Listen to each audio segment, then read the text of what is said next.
This program is brought to you by Emory University. All right, good morning, everybody. Happy Friday. Welcome to Friday Morning Fellows Conference, Journal Club. This week, our first presenter is Dr. Birju Rao. Birju is a fourth-year fellow in the clinical investigator track, did his residency here at Emory, and will be staying on next year as an EP fellow. I can't remember which article you're doing, Birju, so I'll let you just tell us. Take it away. No worries. Thanks, Dr. Williams. So yeah, I'll be talking about the NOAA AFNET 6 trial. This was presented at ESC this past year. Really exciting trial, very pragmatic, answering a common clinical question that we encounter all the time is basically for folks who don't have atrial fibrillation, but have subclinical short episodes of AFib that are detected by an implantable cardiac monitor. What do we do with this? Do we anticoagulate these? Do we leave it alone? That's sort of what this trial sought to answer.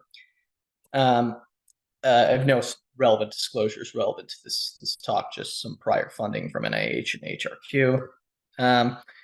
Learning objectives, again, we're going to start off by just distinguishing between these two clinical entities of subclinical AFib and then clinical atrial fibrillation.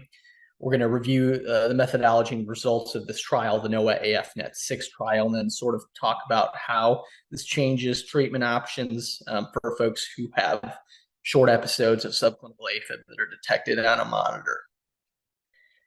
So just starting out with very basics, this may be very sort of reductive, but clinical atrial fibrillation are folks who have either symptoms and have a documented 12-lead EKG showing atrial fibrillation. So, and if they are asymptomatic, if they have a 12-lead that's either picked up in clinic or picked up in the hospital. So when we're talking about clinical atrial fibrillation, this is like, these are all the big randomized controlled trials. We're thinking about anticoagulation. We're thinking about rate control versus rhythm control. This is clinical atrial fibrillation. And now there's this other entity, subclinical atrial fibrillation. These are asymptomatic, short durations of AFib that are incidentally picked up either by a device, Holter event, or some sort of wearable like watches, Apple Watch, Fitbit, etc. There's a lot of these things floating out there these days. So interest in subclinical atrial fibrillation really started with the TRENDS trial, which was published in Circ-EP in 2009, and then the ASSERT trial, which was 2012, New England Journal of Medicine. So the whole idea is that we have these AFib can cause stroke. If we can pick it up earlier, oftentimes we pick up AFib after or during a patient's presentation with stroke. But if we can pick these patients up before who have subclinical episodes, maybe we can intervene, maybe we can prevent debilitating stroke. So the threshold, and again, this first thing, the threshold for detection of subclinical AFib in the literature has been sort of lowest threshold has been 6 minutes. That sort of was picked up by the ASSERT trial, which anything lower than 6 minutes seems to be pretty clear that it's garbage. And 6 minutes seems to be the minimum clinically relevant sort of duration of AFib. And, you know, what we found in these two trials is clearly folks who have subclinical AFib have a higher risk of stroke, 2.5 times higher risk of stroke with folks who have subclinical AFib, no other prior history of clinical atrial fibrillation. And there seems to be a dose-dependent risk related to subclinical AFib and stroke. So the TRENDS trials showed that folks who had greater than 5.5 hours of subclinical AFib had twice as high a risk compared to those who had less than that risk of stroke, rather. So, you know, when we're thinking about the stroke risk spectrum, on one end of the spectrum, we have folks who are completely normal. They don't have AFib. They don't have subclinical AFib. They're doing great. Risk of stroke is exceedingly low. On the other end of the spectrum, we have folks who have known clinical atrial fibrillation, high CHA2DS2-VASc score. These people are at higher risk of stroke. And then we have now the spectrum in between of patients who have sort of a higher CHA2DS2-VASc score, and then we pick up these short bursts of fast atrial rhythms. They are clearly at a higher risk of stroke compared to the normal. They're not as high risk compared to like actual full-blown AFib. But what do we do with this in-between population? And should we prophylactically anticoagulate them to prevent them from having a stroke? Importantly, this study is not a screening study. This is not the Apple Heart study. So this is a very pragmatic trial because these patients have implantable monitors for a variety of reasons. You know, they had heart failure and they put a defibrillator in, or they had heart block and now they have a pacer in. And this is, you know, episodes of AFib, short episodes of AFib that's detected on their monitor and then shows up in our inboxes because we follow these patients in clinic. And now we sort of have to make a decision. We're not going out seeking and trying to screen people. This is information that now we have, and we have to make a decision of what to do with. So hopefully this trial is going to help answer some of those questions, because there's a lot of confusion as to what to do with these short episodes of AFib. Again, and this is here on the right-hand side of the screen. This is the ASSERT trial. What I just wanted to show here is this is just a cumulative incidence curve. There's no fancy statistics being run here. But these short episodes of subclinical atrial fibrillation, 6-minute episodes, over a 3.5-year follow-up are super, super common. So like almost greater than 40% of patients in the ASSERT trial had short episodes of subclinical atrial fibrillation. And then these longer episodes were comparatively rarer, but not uncommon. Even greater than 24%, 24 hours was about 10%. And then this is not the ASSERT trial itself, but it's a subgroup analysis, a follow-up study looking at the duration of subclinical AFib and risk of stroke. So this is cumulative incidence of stroke, and then years of follow-up, and then the different colored lines of the different durations of AFib. So here, clearly you see something shoot up with very high risk. These are folks who have greater than 24 hours of stroke, of atrial fibrillation, subclinical atrial fibrillation detected by their monitor. And then down here where everything is clustered is everything else. Everything, 6 minutes to 6 hours, 6 hours to 24 hours. It's not zero, it's not super low, but it's clearly not as high. When you see the giant separation of curves occurs at 24 hours. So I think based on just observational data here, it seems like maybe it's reasonable to anticoagulate these folks. But what do you do with these folks down here? That's what this trial is going to try to answer. Just jumping into the methodology here. Randomized controlled trial, a European study, multi-center, multinational, and it's a double-blind, double dummy design. We'll talk a little bit more about the double dummy design in a little bit here, but double-blind study is something we're all familiar with. Inclusionary criteria, again, this is sort of just highlighting that this is not a screening study. This is a very pragmatic study. These are patients who we probably see in our clinics all the time, greater than 50, 60, 65 years of age. They have some sort of implantable monitor for whatever reason. And they have a reasonable high CHA2DS2-VASc score that would otherwise, if they had AFib, mean that they should get anticoagulation. So they have age 70, greater than 75, they have heart failure, hypertension, diabetes, they have vascular disease, etc. And so this AHRE, this sort of shows up in the trial. These are atrial high rate events.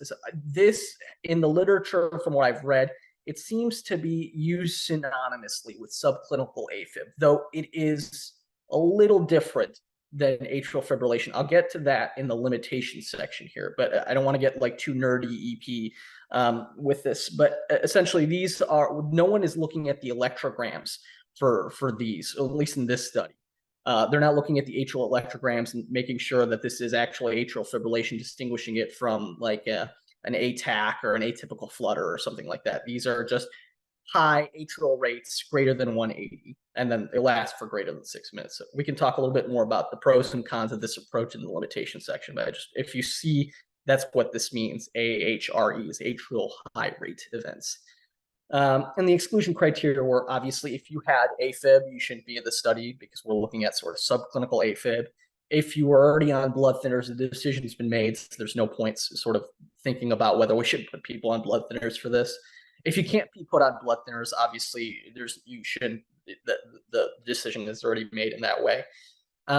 If you are on a long-term P2Y12 inhibitor, they excluded you.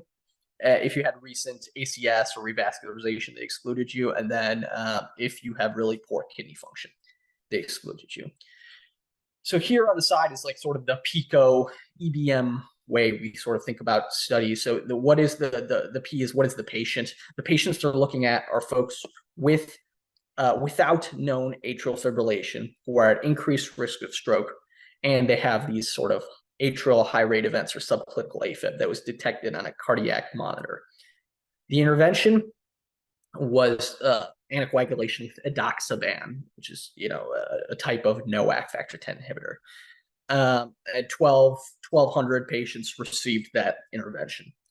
The control arm, which again another 1,200 received, was either a placebo or 100 milligrams of aspirin. That gets into the double dummy design, which we'll talk about in the next slide. And then outcomes. The primary outcome that we looked at in this study was a composite of cardiovascular death, stroke, systemic embolism. And then the safety outcome was obviously either death or major bleeding from any cause. This is major bleeding by national consensus. So like these are brain bleeds, major GI bleeds, ended you up in the hospital, etc. So I talked a little bit about this, but this double-blind, double dummy design, this is something a little unique that we don't see all the time. So I wanted to at least talk a little bit more about what that meant. So just to start off with, the intervention group received a 60 milligram dose of edoxaban, just full treatment dose for atrial fibrillation. And some patients on subsequent visit were dose reduced to 30 milligrams based on the accepted dose reduction guidelines if they're older or had renal dysfunction, et cetera. The placebo group, so some patients in the placebo group either got placebo, no active pills with no active compound, and then other patients got 100 milligrams of aspirin if they had atherosclerotic disease, peripheral vascular disease, coronary disease, previous stroke, etc. So from my reading, I think of the trial, it seems like if someone had prior coronary disease, had PCI, and was on a secondary prevention aspirin, 81 milligrams, then that patient in this trial would have gotten a total of aspirin 181 milligrams. They would have gotten their usual aspirin dose plus 100 milligrams of aspirin. So interesting choice of this double dummy, double blind trial, and we can talk about that more in the conclusions and limitation section. But that's sort of what they did here. Just running through the statistical analysis, the sample size calculation, this was relatively straightforward. They used just general cutoffs, alpha of 0.05, 80% power. They anticipated a 4.6% event rate, which they did not get. We can talk a little bit more about the limitation section in the limitation section and why maybe subsequent studies may be needed. But based on that, they sort of initially calculated a sample size of 3,400 that was reduced to 2,538. The primary outcome in terms of an analytical standpoint was analyzed with an intention to treat analysis, which is standard. So I mentioned that this was a European study that was recently completed. Ukraine was one of the major sites in the study, and unfortunately, due to the Russian invasion of Ukraine, all the data from the Ukrainian sites had to be censored, just because they couldn't get follow-up from those patients for obvious reasons. The safety endpoint was analyzed per protocol, which is standard, and nothing fancy in terms of statistical analysis here. They just used a regular Cox proportional hazard model to analyze the data. So a total of about 2,600 patients were enrolled. A couple dropped off here in the beginning. So 2,608 ended up being randomized with 1,270 in the treatment arm at 6 months, 1,266 in the control arm at 6 months. And then, there was a significant drop off at 24 months for a variety of reasons. One reason I mentioned earlier was the Russian-Ukrainian war, which censored a good amount of their patients. What is interesting from a clinical standpoint, actually, is this here, is that 230 of these patients, which is 8.8% per patient year, developed atrial fibrillation, and these patients were censored. And we can talk about this in the interpretation section, but that I think is sort of interesting and important to note. So this is our usual super busy table one, but I've sort of boxed in some areas that I think we should draw our attention to. So the median duration of these atrial high rate events or subclinical AFib events, so 2.8 hours was the median duration of subclinical AFib. The median CHA2DS2-VASc score was 4. So again, this is not a screening study. This is these are patients who we would likely see in clinical practice in a just regular cardiology clinic. Again, and the same sort of thing, about 30% had coronary disease and prior revascularization. So here we get to sort of the nuts and bolts of what the study results show. On your right-hand side, we have our primary outcome, which is a composite of stroke, systemic embolism, death from cardiovascular causes. You can see sort of the curves don't really split off that much. They come together. No statistical difference between the treatment group, which is edoxaban, and the control group, which is placebo, or aspirin.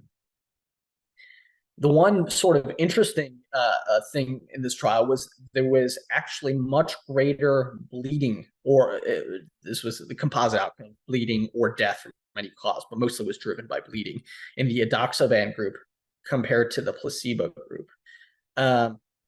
This was statistically significant. And so much so that the trial actually had to be stopped prematurely because there was evidence of harm being done. So, what they say is on the basis of the recommendation of the DSMB and the steering committee, the trial was stopped prematurely at a median follow-up of 21 months owing to safety concerns, results of informal assessment of the futility of the efficacy of edoxaban. So harm actually came to patients who were treated with prophylactic anticoagulation. So just jumping into some of the limitations of this study, and then we'll go to the conclusions and discussion. Again, prematurely terminated trials, which, it's important. We don't want harm to come to patients, but it does sort of impact the statistical power of the analysis. So there was only a sort of a 1% incidence of ischemic stroke, which sort of compounded that as well. In their sample size calculation, they expected it to be around 4%. So this trial was not powered to detect a difference in specifically stroke.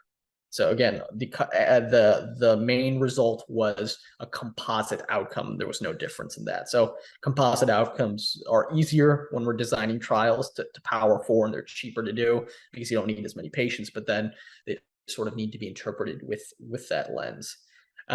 May not be generalizable to other NOACs. Obviously, they use edoxaban in the study. We don't really use that here in the U.S. So maybe things would have been different if they used like a twice-a-day medicine like Pixaban. Limited racial diversity. This is a European study, so again, just need to be thoughtful of that when we're making those decisions here in the States. And then these atrial high rate events. I mentioned this earlier. This in the literature has been used synonymously or interchangeably, studies that I've read online, with subclinical atrial fibrillation. But again, these are not necessarily adjudicated where there's someone looking at the electrograms and making sure that this is truly a disorganized rhythm, and maybe this could have been some sort of atrial tachycardia that did not substantially impair the conduction of left atrial appendage to cause hemostasis and increase the risk of stroke. So important limitations there. So major conclusion of this trial, again, there is no reduction in the composite endpoint of cardiovascular death, stroke, systemic embolism with edoxaban compared to placebo in a population at risk for stroke with incidentally detected subclinical atrial fibrillation without known AFib. Edoxaban was associated with an increase in the primary safety outcome, which was predominantly driven by frequent bleeding, major bleeding events. Patients necessarily, it wasn't driven by lots of people dying, but patients were going into the hospital having large GI bleeds or other significant bleeds that necessitated them to come off the anticoagulation. So when we're talking about sort of contextualizing this data between sort of what's out there, important to note, so the incidence of stroke in this study was much lower than a cohort involving Swedish patients, a similar cohort with AFib and a CHA2DS2-VASc score of 4, which was the average CHA2DS2-VASc in the study, who were not being treated with blood thinners. So stroke in this population was lower than folks who were, had AFib but weren't being treated with blood thinners. It was also lower than folks when we're comparing studies with folks who had AFib but were being treated with aspirin. And specifically, these are the studies we're looking at here. And then the incidence of stroke in this population was also lower than folks who were on AFib and receiving anticoagulation. So it's interesting when we're thinking about the continuum of sort of disease, when we have normal at one end of the spectrum and AFib at one end, and obviously we have this gray zone of subclinical AFib, and we're thinking about stroke risk. Where do these people fall in terms of stroke risk? Obviously, this group was, for whatever reason, and we can talk about what those reasons are, much lower risk compared when we're looking at a variety of other studies than what we'd expect. And again, these are all studies where we're looking at clinical atrial fibrillation, not subclinical. And just going back to this aspirin thing, I think this is probably why the folks who designed the study chose to do this double-blind, double dummy design, is to see if there was any signal of benefit with aspirin as well. They didn't sort of mention that. They'll probably come out in a subgroup analysis of the study if there's enough patients, because many of them dropped off. Again, here, and then the median CHA2DS2-VASc score in the study was 4. So the incidence of outcomes in the placebo group was lower than expected based on prior data and comparable populations with AFib. So we're just sort of, I think I've beaten the horse over the head with this, but again, they're much lower risk than actual clinical AFib, this entity of subclinical atrial fibrillation. But I think this is still useful data in the sense that subclinical AFib in this cohort, nearly 1 in 5 patients at the end of the study were ultimately diagnosed with AFib, which is huge. So, even if we're not treating these folks with systemic anticoagulation as a predictive variable, it may not be something like a causal contributor, but it may be used as a predictor for developing AFib in the future. And what we can do as clinicians is the next time we see the patient, talk to the patient about this and maybe use it as a tool to help intensify risk factor control, sort of like we use a coronary calcium score or something like that. Hey, it's probably a good idea for you to get to your CPAP treated, or let's be a little bit more aggressive on your blood pressure, et cetera. And then, this group knows this very well, but thromboembolic risk obviously is much broader than just simply AFib, presence or absence of AFib, or presence or absence of arrhythmia. It's complicated, related to atrial myopathy, endothelial dysfunction, abnormal hemostasis, et cetera. So this is complicated stuff, even though making it seem sort of relatively straightforward. So when we're talking about future directions, the big question is how much subclinical AFib warrants anticoagulation. And I bring this graph that I presented in the introduction back in again. This is the subgroup analysis of the ASSERT trial. We see 24 hours, the risk of stroke significantly increases, greater than 24 hours. And anything below that, everything is sort of clustered down here. So I think we need further studies to sort of look at what the appropriate cutoff is. But at least based on this data, preliminarily with just one randomized control trial, maybe we don't need to jump on these short episodes and empirically anticoagulate everyone just right off the bat.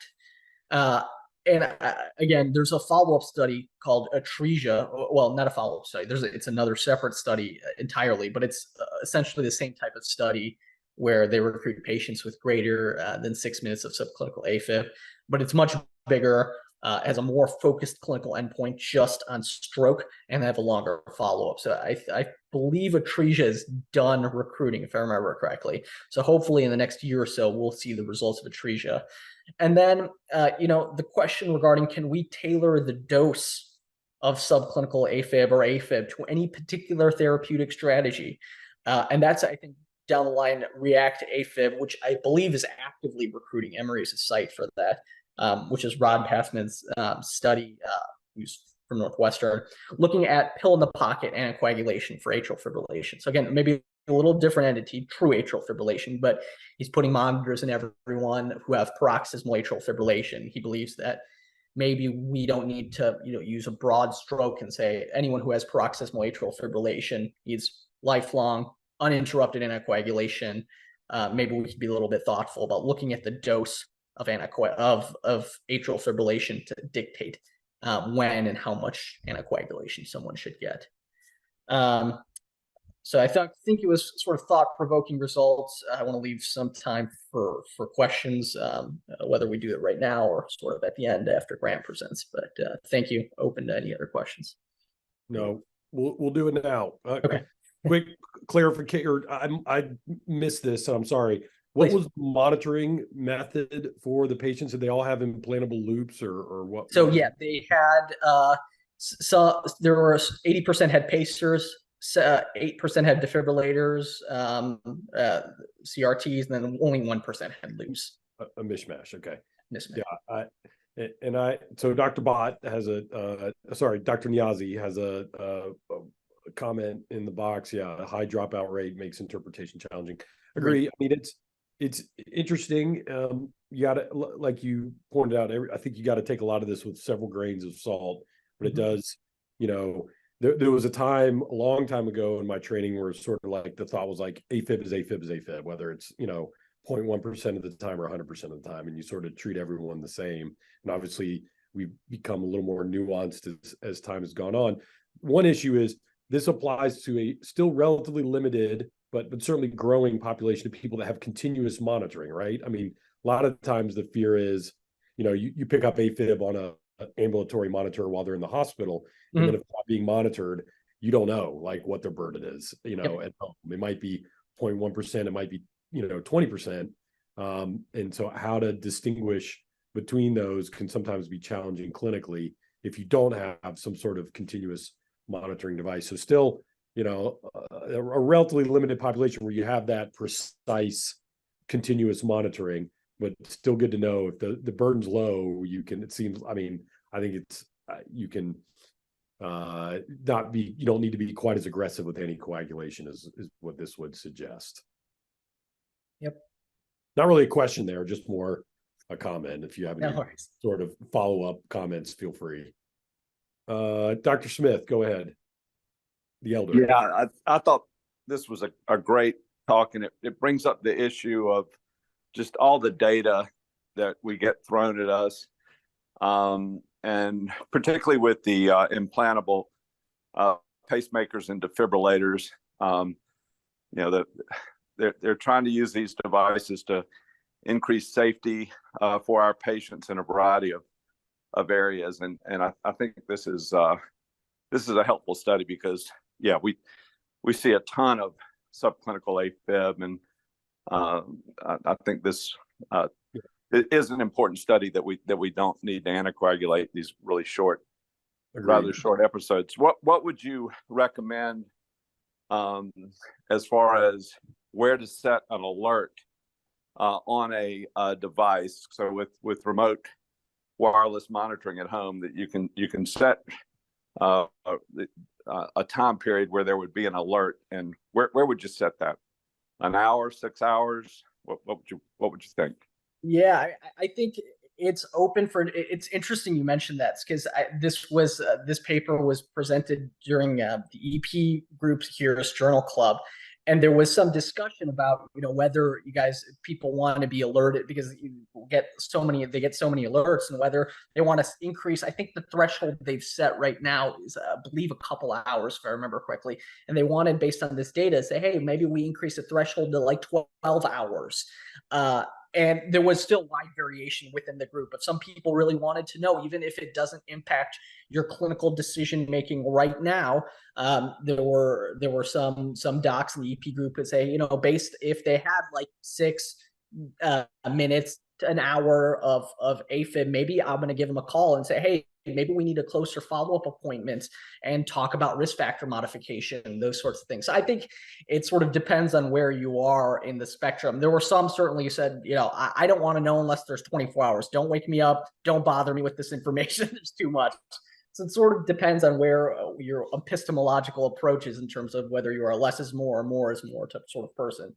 But hopefully some of this data, especially atresia, which will, as Dr. Niazi said, this data needs to be interpreted with caution given the big fallout. But atresia has a bigger, more focused endpoint, longer follow-up. That'll give us additional data to hopefully, in my opinion, sort of my view of this is I'm a sort of a less is more type of person. So maybe we can sort of say, put a bigger cutoff and sort of relieve ourselves of some of the data overload that we get with these implantable monitors.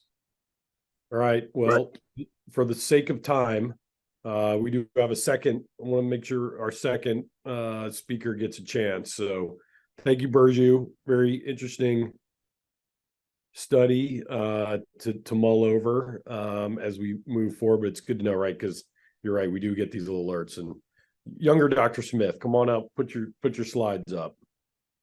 Our second speaker today is Dr. Graham Smith, one of our third-year fellows in the clinical track. Graham also did his residency here at Emory and will be moving to parts unknown, maybe known at this point, next year after graduation as a general cardiologist. As you can see, he's going to talk to us about catheter ablation and end-stage heart failure. Where today is AFib day, so take it away, Graham. Yeah, didn't plan it this way, but yeah, it should be a good follow-up to Birju's great talk. But yeah, I'll be talking about this new trial that just got published last week in the New England Journal about catheter ablation for AFib for patients with end-stage heart failure. Our objectives, I'm going to review AFib, the effect of AFib on patients with heart failure, and then look at some existing data on this topic that's been out there for quite a while, touch on the current recommendations for AFib treatment in these patients, and then spend the bulk of the time on this new trial that I mentioned, Castle HTX, and what it adds to the conversation. The main aim of the study was to look at the role of catheter ablation for patients with symptomatic AFib and end-stage heart failure. Patients with, we know, there's been a lot of studies with AFib and heart failure. The incidence of AFib in those with heart failure is very high. And as patients go, become more advanced in their heart failure, the incidence increases, ranging from 5% with those with class 1 disease, and then, up to around 50% with those with NYHA class 4 disease. We know patients with heart failure and AFib have increased risk of hospitalization and death, so this is an important comorbidity that needs to be addressed. Some of the possible mechanisms that have been proposed and looked at are increased neurohormonal activation in those with AFib and heart failure, the effects of cardiac remodeling, increased inflammation, and also tachycardia-mediated worsening of LV function. Not only does the atria get affected by AFib, but also the lower chambers as well, particularly like EF of the left ventricle. Here's a schematic, just kind of summarizing what I just said. These are been well documented, and it's kind of a vicious cycle. Patients you can either have AFib before you have heart failure, or heart failure then develop AFib, but then it becomes kind of a vicious feedback loop with all these different negative physiologic effects, kind of making things worse and compounding themselves. Just a little bit of background, kind of going into what has already been looked at in previous trials. There was the Castle AF trial published in the New England Journal back in 2018 that looked at the role of catheter ablation versus medical management alone for AFib and those with heart failure and symptomatic AFib. Notably, that in that trial, that excluded patients who were considered end-stage heart failure, or those who were referred for LVAD evaluation or for heart transplant eligibility evaluation as well. So they were not part of those trials. And just kind of the overall main takeaway from the Castle AF trial in 2018 was that catheter ablation appeared to lower mortality and hospitalization when compared to medical treatment in terms of controlling AFib in patients with heart failure. Just to touch on briefly the kind of pretty convincing results from that trial. Here are the Kaplan-Meier curves, the probability of survival free of death or hospitalization from worsening heart failure in that trial. The other endpoint, which was death, from any cause, was significant reduction in the those who just underwent the medical therapy. They had a higher chance of dying from any cause during the trial. And then also with heart failure hospitalization, those with in the ablation group had less chance of having that happen over the course of the trial.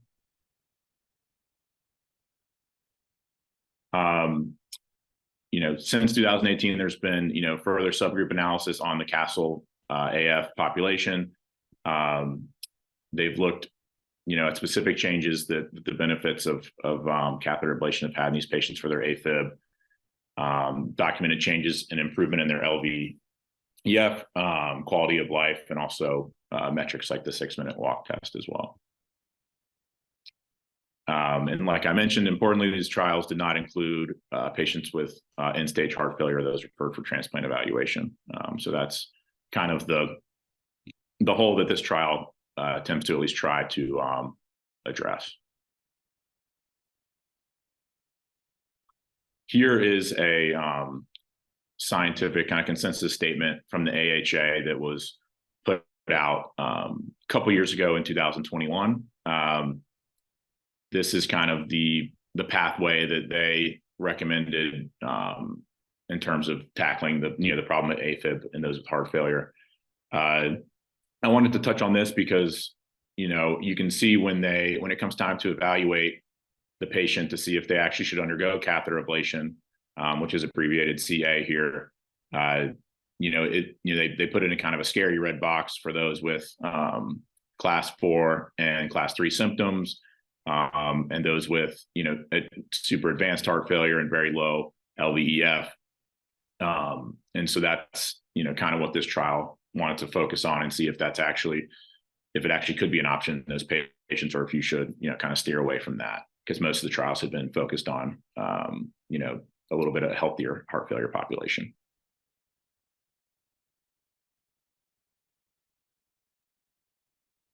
So just going into the methods of this new trial, it was a single center, open label, conducted at one transplant referral center in Germany. They do about 80 heart transplantations annually, and they've done about 3,000 since 1989. So a pretty experienced center. The study population, which I'll go into more detail, those with symptomatic AFib, and I'll go into the definition they use for that, as it kind of applies to Birju's talk as well. They kind of use the older definition of paroxysmal AFib, and anyone in AFib greater than 30 seconds was kind of used for that. And so they had to have end-stage heart failure, and they were also referred to the center in Germany for for consideration heart transplant or LVAD. I think it's important to go over the inclusion criteria here. So they had symptomatic paroxysmal or persistent AFib. They were eligible for heart transplantation with their end-stage heart failure. Their LVEF had to be 35 or less. Interestingly, they did include some decent amount of patients with class 2 symptoms, which has been like a criticism of this trial. And I'll go into the kind of numbers with that. Most of them had an ICD or some type of monitoring device, so that they could see how the burden of AFib and really get a good look at that, and greater than 18 years of age. Some of the exclusion criteria that I got from the appendix, of course, they couldn't be on anticoagulation, previous attempts at catheter ablation for AFib. They kind of had to be clinically stable, no recent ACS, surgery, stroke within 2 months, untreated thyroid issues, not in another study, things like that. Which kind of I thought was probably a limitation of the study, was that they seemed to be pretty clinically stable, which might not apply to a lot of patients in this group.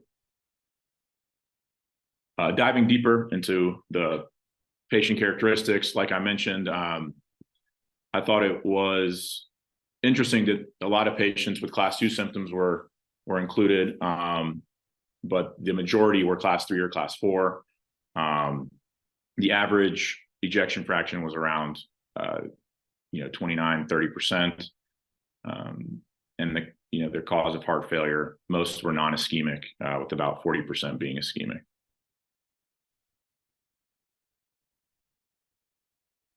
Here's just more data on the study population. It goes into what medications they were on, what their pro-BNP levels were, and different things like that. As you can see, most of them had ICD or CRTD. Few of them had, other rhythm monitors. So here I just wanted to kind of compare the study populations between this new trial and the one from 2018, Castle AF, mainly highlighting the NYHA class, the functional class of the patients in both. So you can see from the newer trial that was trying to, capture more end-stage heart failure, about, almost 70% of them were class 3 or class 4. And then in Castle AF, the one from 2018, that number of patients in class 3 or class 4 was around 30%. So it did seem to, at least is a sicker population than has been previously studied in the older trials. In terms of the intervention, which is pretty obvious. So one group ended up going for, or the idea was to go for catheter ablation for their AFib with pulmonary vein isolation. Then the other group was treated with medical therapy, where they were, attempted to achieve sinus rhythm with different antiarrhythmic drugs. If that didn't work, then they would just try rate control. All of these procedures were performed at that same center in Germany with just 2 operators. They had performed over 400 AFib ablations a piece, so they're pretty experienced. And we'll kind of go into more of the results. Actually, before that, let's talk about how the patients got put into the different groups and how they got randomized. I think this is important because of the 907 that were actually referred over and then were kind of looked at for the trial, a pretty big majority of them were not even considered, like that 584 number. Interestingly, they don't really go into that, why those patients weren't considered even in the supplement. I mean, I'm sure some of them had just like the basic exclusion criteria, but it is a pretty big number. And then 323 made it through that, and then after that, 129 ended up being excluded. And then in total, 194 underwent randomization into either the ablation group or medical therapy group. And that ended up being 97 participants in each group. Again, kind of interestingly, in the medical group, 16 ended up crossing over and receiving the catheter ablation for their AFib. They did use like intention to treat analysis. So if anything, that would have made, it would have made the medical therapy group, their outcomes look even better. So that's kind of how they justified that. But overall, not a super large study population. So for their endpoints, the primary endpoint was composite of death from any cause, the implantation of LVAD or urgent heart transplantation. Some of the secondary causes that they tracked were death from any cardiovascular cause, the effect on ejection fraction, and then AFib burden at 6 and 12 months. So going into some of the results, just in terms of like the timing of the catheter ablation, the median for the time to ablation in the ablation group was about 20 days. And then, like I mentioned, a total of 16 patients in the medical therapy group actually crossed over and got catheter ablation. In terms of the primary endpoint, this is the Kaplan-Meier curve broken down to cumulative incidence and also the hazard ratio over time. About 2 years of follow-up in the trial. Pretty significant divide between those two, you can see. Death from any cause also was, pretty significantly different looking at these curves over time. And then also for those who got, who had to get an LVAD implanted, it was much more likely over time in the medical therapy group compared to the catheter ablation group. This is a table summarizing the primary and secondary endpoints. Just wanted to highlight this. So the primary endpoint happened in eight patients in the ablation group, and then ended up with 29 in the medical therapy group. That was largely driven by, death from any cause, as there was 6 in the ablation group and up to, all the way up to 19 in the medical therapy group. And then it kind of breaks down, how they died right there. Effect on ejection fraction, like I mentioned, there's been studies showing that this, the catheter ablation and getting you in sinus rhythm can help your ejection fraction. This kind of just reinforced that older data. As you can see in the ablation group, they ended up having an improvement around 8% ejection fraction, and the medical therapy group was roughly the same. It's not a huge difference, but I think it was enough to mention here. And importantly, analyzing what kind of made the most difference was AFib burden. They defined AFib burden as a cumulative duration of all AFib episodes expressed as a percentage of total time in the 3 months preceding the visit. Persistent AFib was defined as any episode of uninterrupted AFib for at least 7 days, or if they had to undergo cardioversion during that period. And then sinus rhythm was anyone without AFib episodes lasting 30 seconds or more. Paroxysmal AFib was all other patients that didn't fall into these categories. In terms of effect on AFib burden, in the ablation group, you can see that at the beginning you have their baseline numbers of how many were in persistent and paroxysmal, which were fairly similar. And then in the ablation group, there's a lot of those patients that went from persistent to paroxysmal, so knocking down the burden some there. A lot more patients remained in persistent AFib in the medical therapy group. These numbers are a lot less in the medical therapy group in terms of like in terms of like the actual like patients, because there's a lot more people that died in the medical therapy group. And also, not unexpected, amiodarone use dropped in the ablation group, as they were able to kind of knock down their AFib burden with the ablations more effectively than in the medical therapy group, where more patients remained. Actually, increased the amount who were on amiodarone throughout the trial.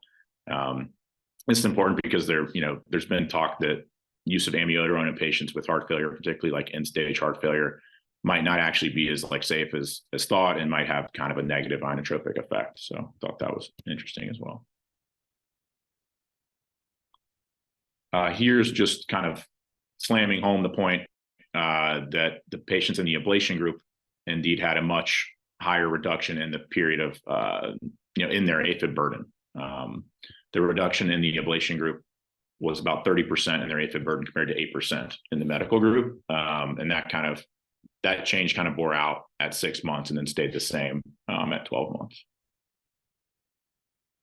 Adverse events is important to talk about because, I think a lot of, heart failure doctors might be, hesitant to refer patients for these procedures because they might be worried about complications and things like that. And that's one of the reasons they haven't been studied as heavily before. But, with these experienced operators, it looks like there was only 4 procedure-related complications, all of which ended up being minor, with the majority was like groin hematomas. There was no instance of tamponade or cardiac arrest or anything like that.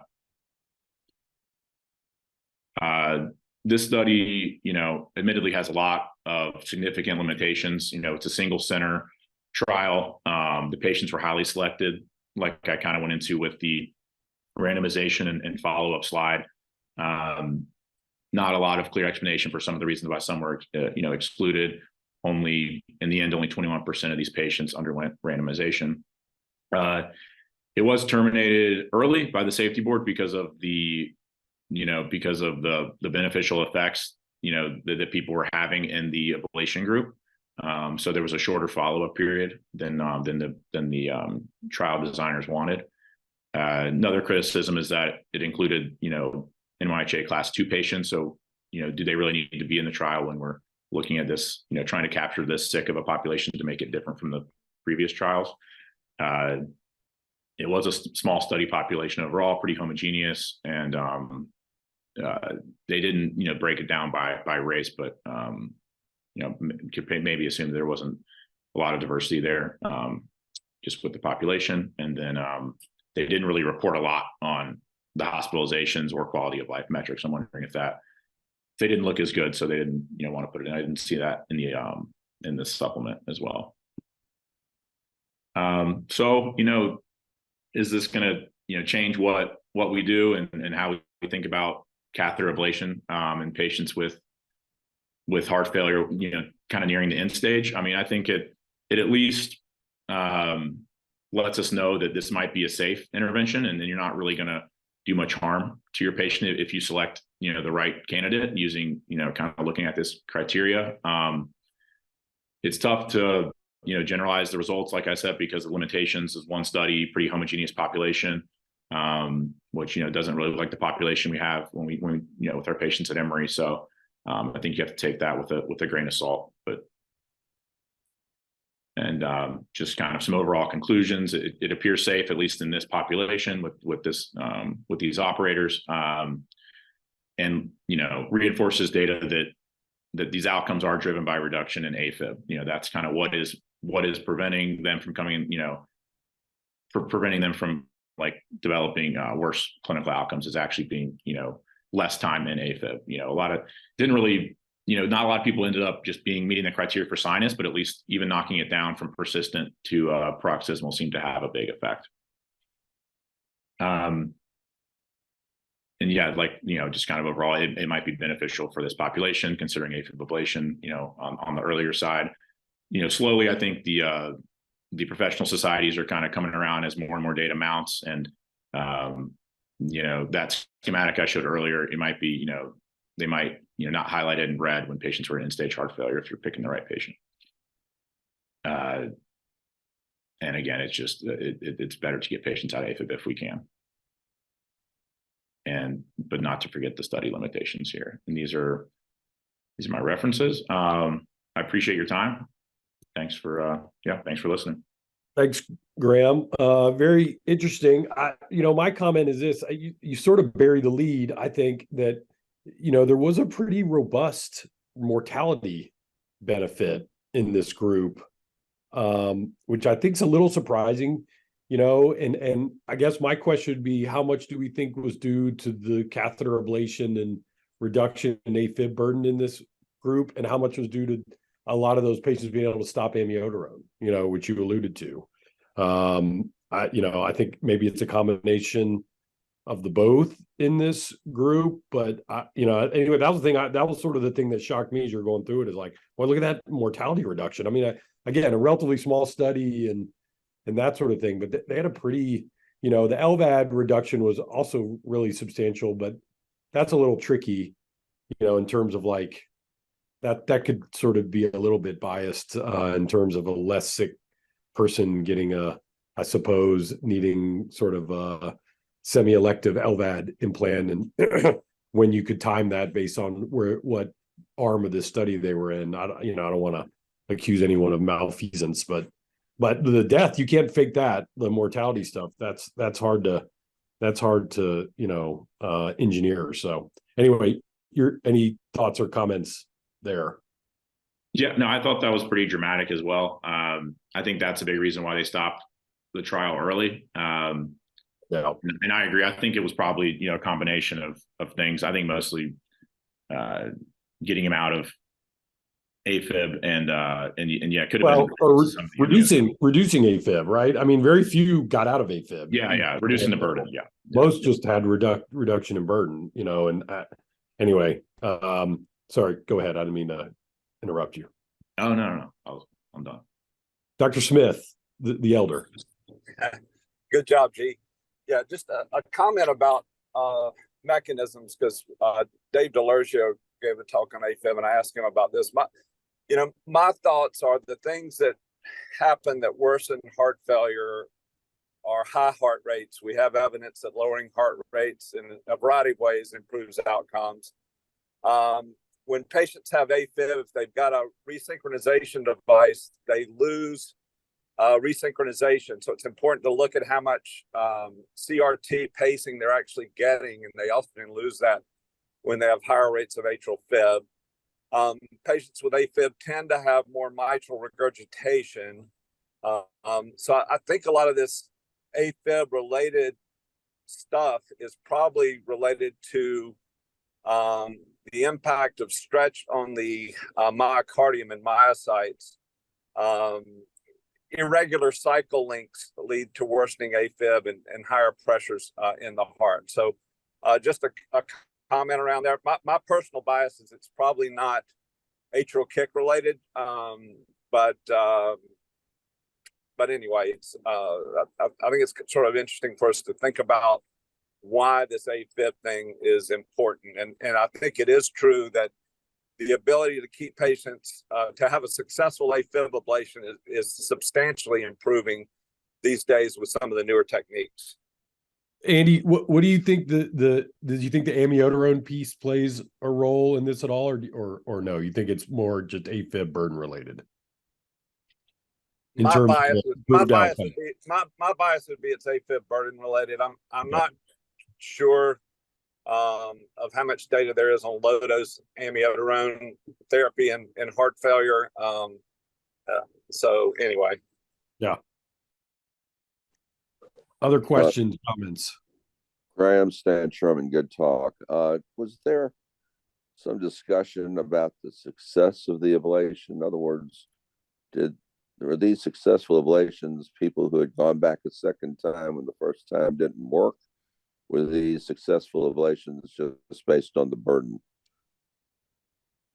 Yeah, so some of them did go back for second ablations. I'd have to pull up. I think that was in the appendix, but that was kind of at the discretion of their doctors if they wanted to take them back. But it, as you can see from like the AFib burden chart, at least it knocked a majority of them down from persistent to paroxysmal. So yeah, but that is a good question. Graham, this is Mahmoud Abdu. Good talk, and thanks Birju also for a great article and trial as well. I've been interested in this study since it came out in this European Society meeting, And with all the limitations you said, I agree with you completely. And I agree with Dr. Williams also when he mentioned about the strike mortality. That's the first thing that catches your eyes. But my take-home message from this trial is two things. Number one, like Dr. Smith mentioned, AFib, I think it's the other effects of AFib that probably is driving bad outcomes in these very sick populations with advanced heart failure. But the other thing out of this trial that I think I took out is that perhaps doing catheter ablations in this sick population is perhaps safe and or if it's done in the right place and it's done in the right hands, and it probably doesn't have any downsides. If anything, it will be beneficial. Those are kind of my personal take home messages from this trial, with all the limitations that it had. But I don't know if Dr. Smith agrees or not. And actually, that was the kind of the question I got. I took to Dr. Delurge when he presented the AFib talk in the ground rounds. All right. Well, I want to thank everybody for tuning in today, and especially thank Birju and Graham for sharing those articles with us. And look forward to seeing everybody next Friday morning. I think it's the M&M conference next Friday. So look forward to seeing everybody then. So thanks. The preceding program is copyrighted by Emory University.